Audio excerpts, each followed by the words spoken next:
Over the last couple of days, my in-laws have been in town.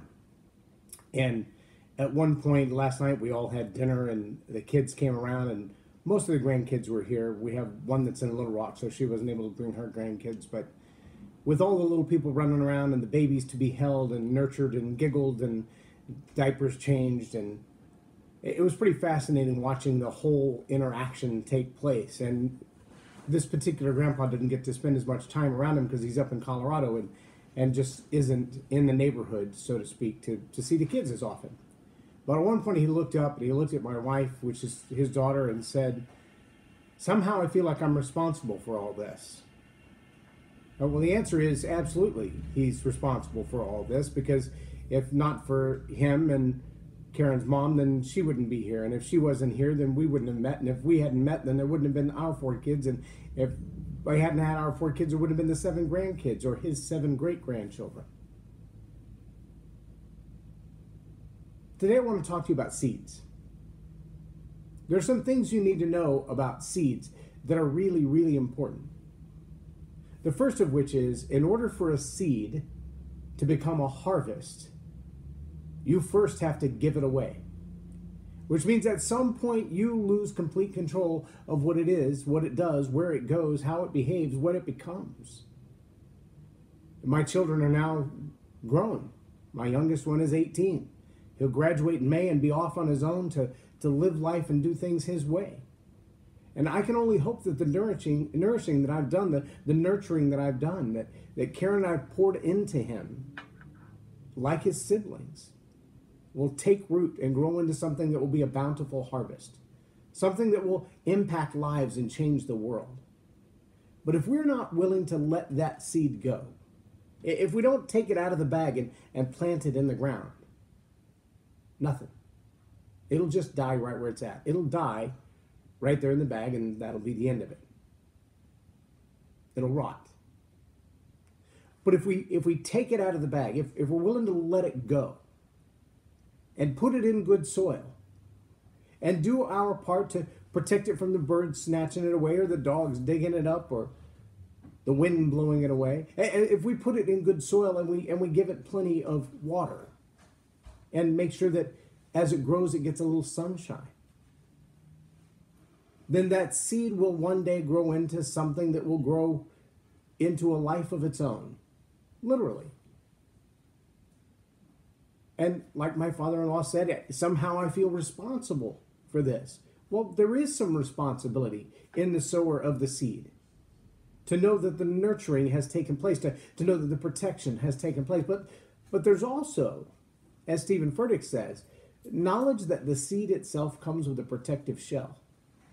And the seed itself comes with everything it needs to know inside it. See, that's the second thing you got to know. That when you plant a seed, first you got to give it away. You got to be willing to let it go. You can't hang on to it and expect it to become something greater. But you also have to know that the greatness of that seed isn't in your planting. And the greatness of that seed isn't in the quality of the soil, while that's very, very important. The greatness of that seed is inside that protective shell, where all the nutrients and all the chemical processes and the very DNA of what that seed will one day be already lives. See, if I plant an acorn in my front yard, there will not be one elephant grow from it. It's not going to happen. If I plant rabbit seeds in my front yard, I will never get carrots. Although they're related and they like each other, rabbit seeds don't make carrots and carrots don't make rabbit seeds. The DNA of what's already in that seed, that's what's going to grow up.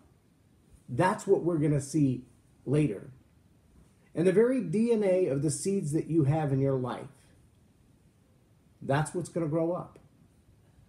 Are you planting seeds of bitterness, anger, racism, hatred, jealousy, envy? Are those the seeds that you plant in your life? Do you pass by someone on the street and instantly feel, well, they have a better car than I do. Shame on them. They have more money than I do. That's not fair. I want what they have to be mine. If those are the seeds, the little attitudes that you're planting in life, what do you think is going to grow with that?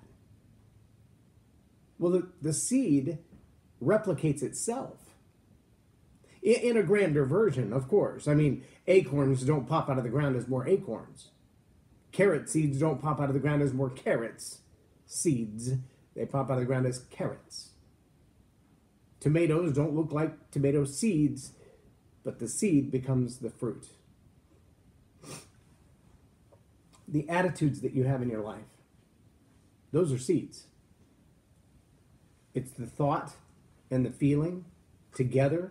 Those become the attitude, and that attitude becomes a seed. And the attitude you have toward strangers, the attitude you have toward people around you, the attitude you have toward your friends, toward your family, toward yourself, those are seeds. And when you plant them, when you let them go, when you release them into an environment like a work environment, when you release them into an environment like your coffee shop, when you release them into the environment of your school or your classroom or your home, those seeds are going to take root. And those seeds are going to grow just like what you planted. You've heard me say many times before, attitude is more contagious than a common cold. When you scatter the seeds of a bad attitude, that's what you're going to get back. Here's the other thing you got to remember about seeds. This is number 3. First off, you've got to be willing to let them go if you want them to grow at all. Number 2, the seed is going to reproduce fruit just like the DNA of the seed that you deposited, that you planted, that you let go of. And 3, there will always be more fruit than seed. There will always be more fruit than seed. That's both good and bad, depending on the type of seed that you plant. If I go by your yard and I throw out a handful of dandelion seeds, you're going to get dandelions, but you're not going to get one. You're going to get hundreds for every little seed that went in the ground. Why? Because when that seed duplicates itself, it's exponential. Grandpa said, I somehow feel responsible for this, for 4 grandchildren and 7 grandchildren. Yes, he produced one, which reproduced more, which reproduced more. And that's the way the seed and harvest works. First, you got to let it go.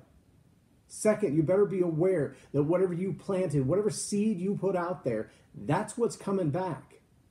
You can't plant a negative attitude and expect love and grace. You can't plant a broke attitude, my life is horrible, it's never going to get any better, and expect bounty. You can't plant hatred and expect love. It doesn't work.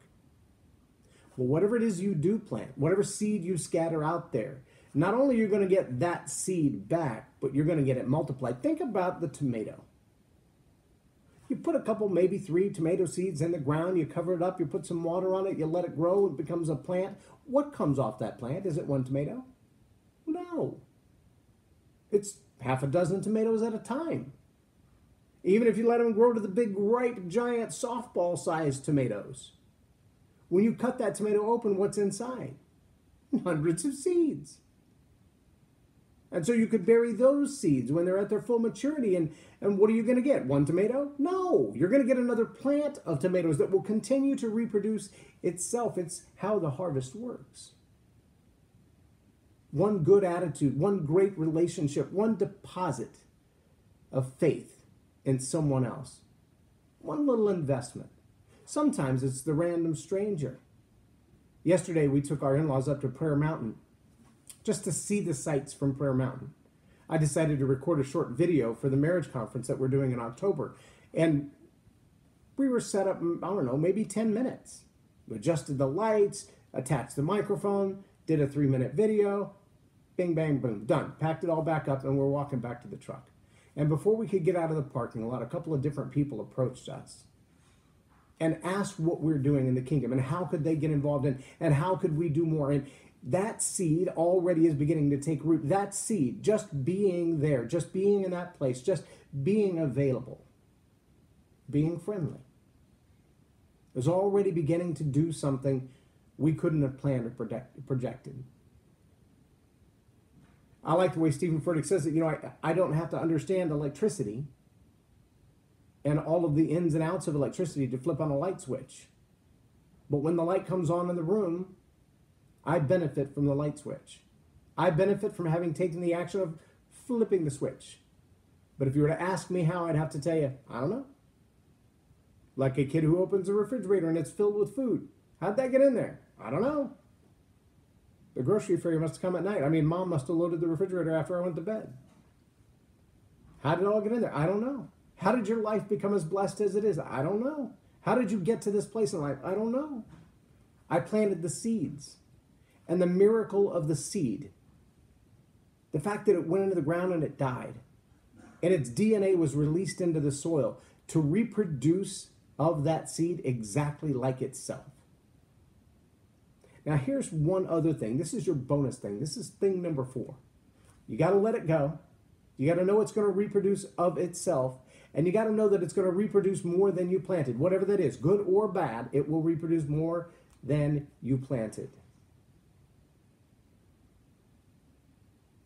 And I forgot what I was going to give you as a bonus. That's a shame, isn't it? What would that bonus be? Let me read something to you. I don't know of a hardware store that sells elephant seeds. As far as I know, you can only get those from Mommy and Daddy Elephant. But I do know that if you plant them, if you got them and you planted them, you would not grow a rabbit. You know, I've never seen a pregnant woman who was asked, so what's it going to be? Who answered, giraffe. No, because it's not in there.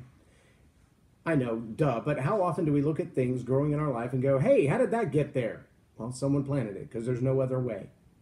If I drive by your house late at night and I throw 5 pounds of dandelion seeds in your yard, they will grow up in less than a week's time. In a month or so, your grass will be dead. You'll spend hundreds or thousands of dollars defeating the dandelion. That's a bad weed. That means it came from a bad seed. If, on the other hand, I stopped and planted roses in your yard, they will eventually grow, but they will take more time, more care, more attention. Roses are beautiful, but must be cared for as such. Roses require effort. Oh, that's a good bonus. That's a good seed. You have choices. You have decisions to make about every word, thought, deed, action, relationship, and habit you allow into your life. But be confident in this. Whatever you sow, whatever seed you plant, that's what's going to grow.